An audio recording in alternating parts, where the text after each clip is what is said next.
What's the point of a religious ritual observance if there is no heart behind it? Here's Paul in the book of Romans chapter 2 verse 25 saying, circumcision indeed is of value if you obey the law. But if you break the law, your circumcision becomes uncircumcision. He's speaking to the Jews who had circumcision given to them by Moses and even to Abraham by God in the book of Genesis. And this circumcision was a seal of his promises, a sign of his covenant with the Jews. But here Paul is saying circumcision is of value if you obey God's law. But if you're breaking his law, the circumcision becomes uncircumcision. And he says, so if a man who is uncircumcised keeps the precepts of the law, obey the law, will not his uncircumcision be regarded as circumcision?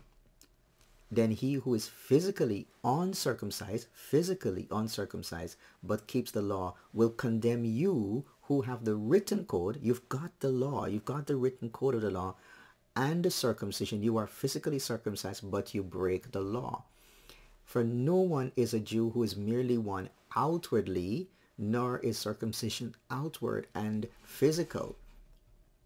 It's not about the outward manifestation of some ritual or righteousness that people can see. Nor is circumcision outward and physical, but he's saying a Jew is one inwardly, someone on the inside. This is what this is what God is looking for.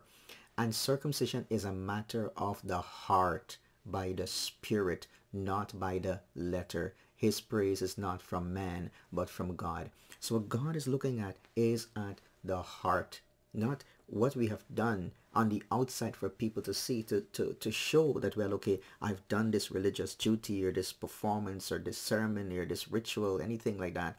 A Jew is one inwardly. Paul is getting to the essence of the matter. It's the heart of the matter. Is the matter of the heart, and circumcision is a matter of the heart by the Spirit. It's the Spirit of God who circumcises our hearts and brings us to the place where we want to obey God. His praise is not from man but from God. What happens is when we focus on the external rituals and ceremonies, we're seeking to impress men. It's not necessary to impress God. We're trying our best to impress men, for men to see how good we are, how righteous we are, how godly we are. But that does not matter. You can have something done on the outside. It can be a religious performance without the heart being changed and without the heart being made right with God.